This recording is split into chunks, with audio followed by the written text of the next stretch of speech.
Welcome to Watch Mojo, and today we're snapping discs and throwing cases. These are the 20 hardest PS1 games. Rayman.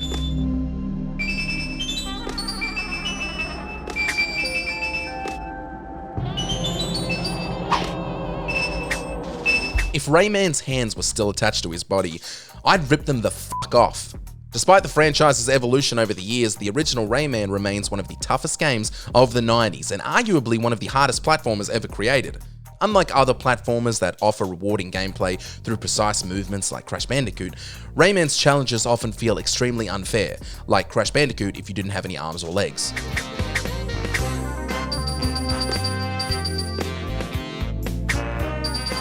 Kingsfield.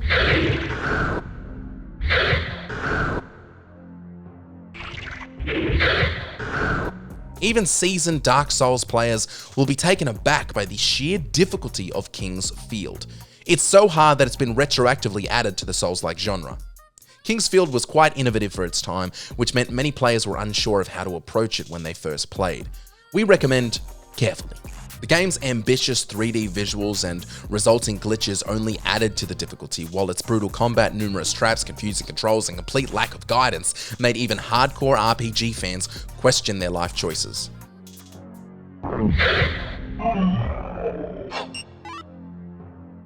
PaRappa the Rapper. Yeah. Well, what do we have here? Plenty of munchies for everyone, right?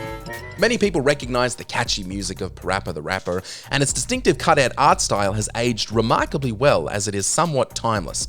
However, those who play the game for themselves will be surprised by how challenging it still is. While rhythm games typically focus on timed button presses, PaRappa the Rapper elevates this difficulty to an extreme. Later levels become nearly impossible to conquer, requiring players to refine their reflexes to perfection to progress. Try combining Guitar Hero with someone throwing molten hot darts at the back of your head. I will try to sell a cap like this. I can sell a bottle cap like this. Blasto.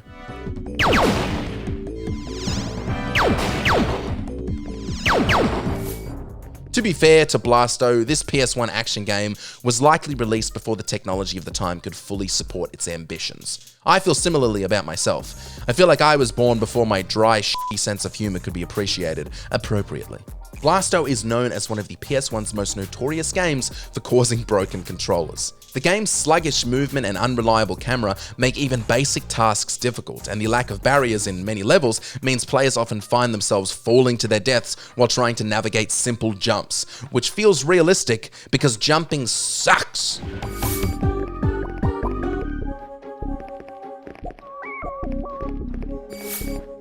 Ein Honda.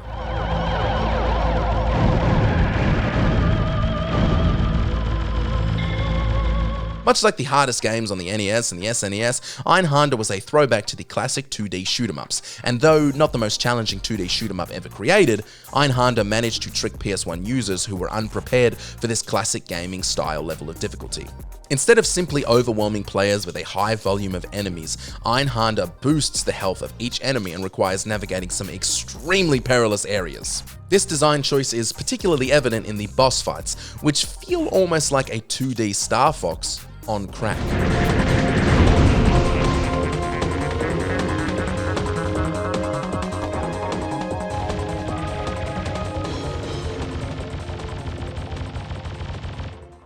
Twisted Metal 2. So, exactly 1 year ago on Christmas Eve, my Twisted Metal contest destroyed the City of Angels. Down below, life has come to a halt as survivors struggle to stay alive. Although the first Twisted Metal game is considered notoriously difficult, fans of the series seem to agree unanimously that the second entry is without a doubt the hardest. The second game in the series received praise for its larger levels and additional characters. The actual gameplay can be quite challenging, and it's worth noting that Twisted Metal 2 features a misleading easy mode. Playing in this setting will stop you early in the game and prevent you from progressing to the end, which feels like a slap in the face, which is what you deserve for playing on easy difficulty. As winner, his ultimate wish would be granted. Your wish is granted, driver! But the world had been reduced to rubble during the Twisted Metal contest. There was nothing. No one left to rule over. Alandra.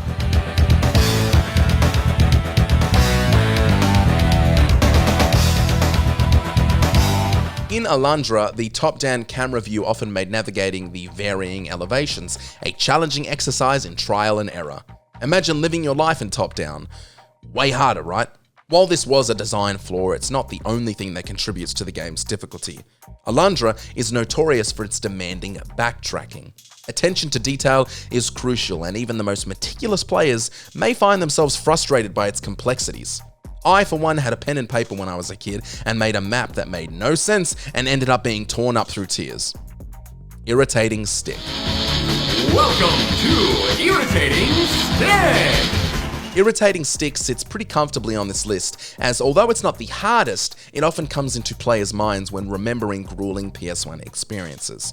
Players must navigate a small ball through intricate themed mazes with very little room for error.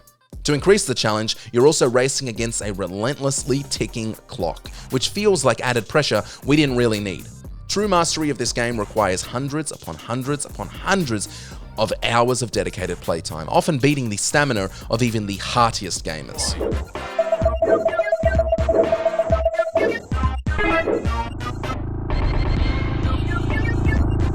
Incredible Crisis.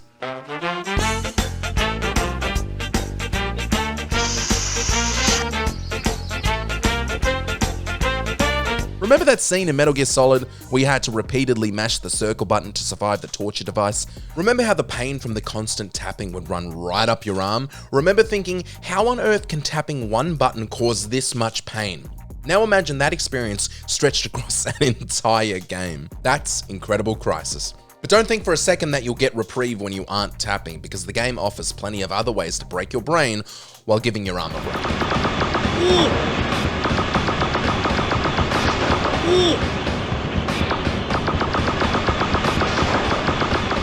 Oddworld Abe's Odyssey.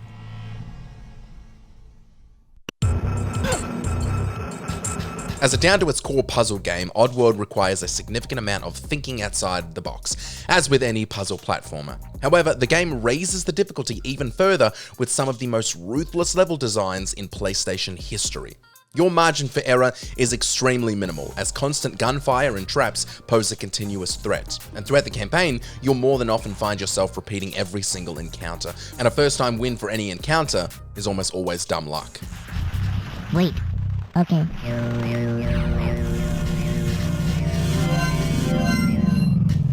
Fear Effect.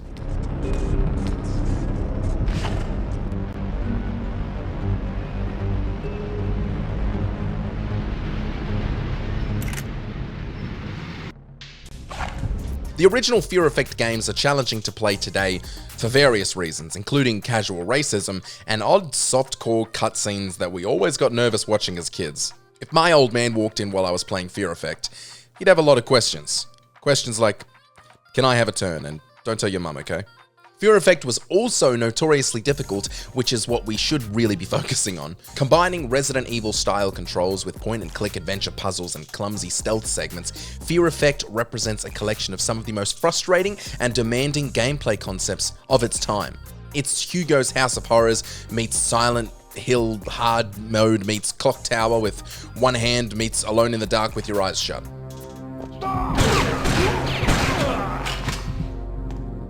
Driver.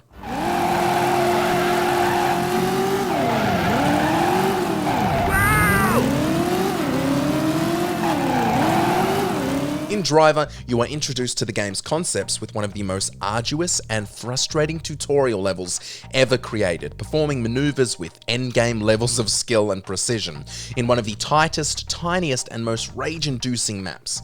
To make things even more frustrating, the game often fails to recognize when you've successfully completed a maneuver, meaning you might not pass the level even if you've mastered the game's toughest moves from the start. If you've never managed to beat Driver's opening level, you might be surprised to discover that later levels can present even tougher difficulty spikes.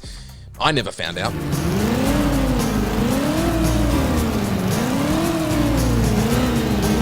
You the man. We gonna need you. Blood Omen Legacy of Kain.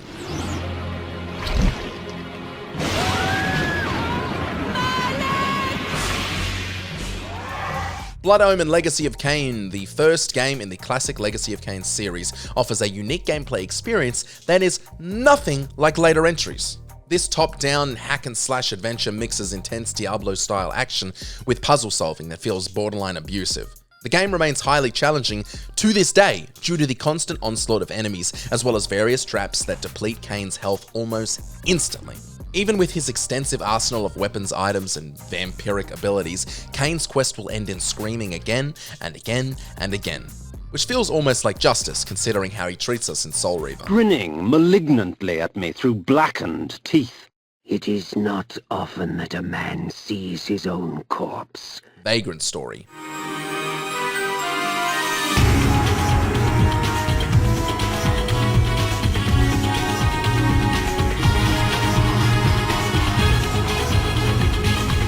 For years, fans have considered Vagrant Story one of the most underrated PlayStation games and one of the most overlooked RPGs ever made. And although it's finally getting the appreciation it deserves with its re-release and a whole new generation of gamers enjoying it, it's also beating the ever-loving crap out of a whole new generation of gamers with its brutal difficulty. The challenge stems from mastering its unique combat system, which can often make you feel helpless. Even after grasping the basics, the game's relentless bosses, clever traps, and even the so-called basic enemies will keep you questioning whether you can ever truly master it.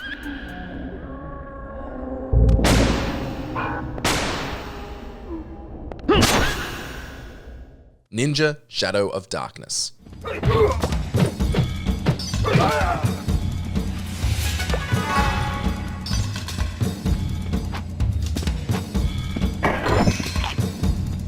This is one of those games that's difficult due to notoriously cheap and unfair game mechanics, making progress feel almost impossible.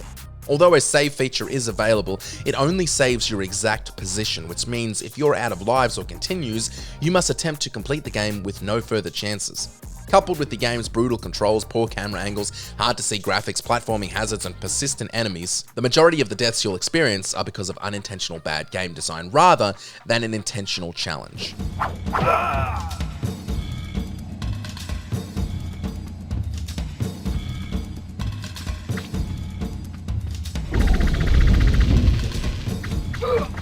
Mortal Kombat Mythologies, Sub-Zero.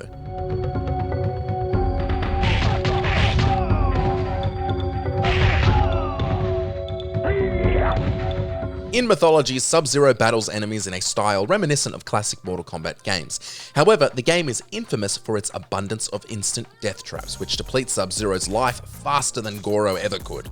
From collapsing columns to rotating platforms in the Wind Temple, Mythologies is notorious for consuming lives at an alarming rate. But don't think for a second that the fighting is easy, because the boss battles throughout this game offer some of the hardest Mortal Kombat challenges an MK fan can experience to date.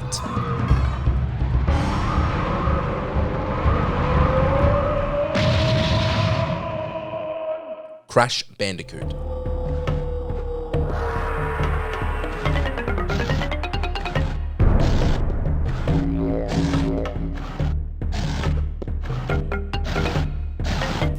You know, this is somewhat embarrassing to admit, but when I was only about 7 years old, almost all of my PS1 controllers had little dents in them. When asked what they were, I had to admit that they were bite marks, as Crash Bandicoot was so unbelievably difficult that I found biting the controller to be my only outlet for rage.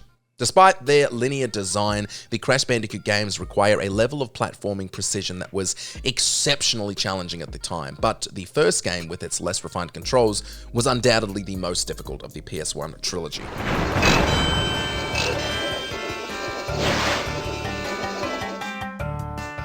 Heart of Darkness. Let's see if you're more alert in the dark. You can spend the rest of the hour in the cupboard. You can't shut me up in there. I know my rights. My uncle's a lawyer. And mine's a judge. Get in there. The relatively unknown Heart of Darkness could easily compete with Driver for the title of most notoriously difficult opening levels. The initial section bombards you with enemies like a bullet hell shooter, but the controls feel like a cumbersome puzzler. Even if you're familiar with the game, responding to the fast-paced action on screen is exceptionally challenging. The game doesn't get much easier after this either, but you'll never find out because you'll sell your PS1 for anxiety medication well before you found a modicum of success in this opening section. Tomb Raider 3.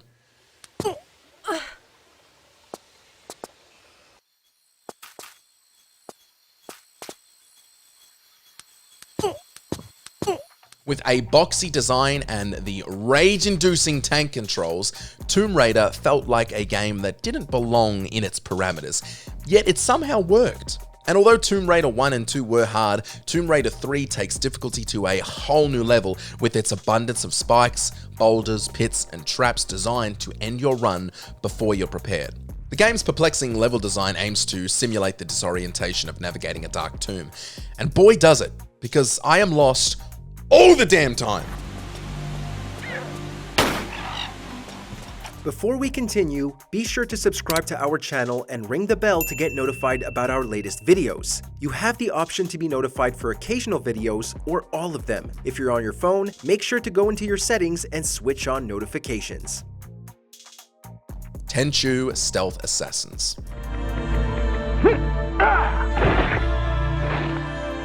While difficulty is expected in many stealth titles or stealth sections of titles, we're looking at you, Spider-Man, Tenchu Stealth Assassins sometimes oversteps by constantly reminding you of your vulnerability. Perhaps it's because many of us were excited to play as a badass ninja assassin, but Tenchu's insistence on cautious trial and error gameplay left many players frustrated and questioning their strategies. Tenchu Stealth Assassins is by all accounts a decent game with great reviews, yet somehow it remained at the bottom of my game collection because it released a toxic side of myself I never want to see again.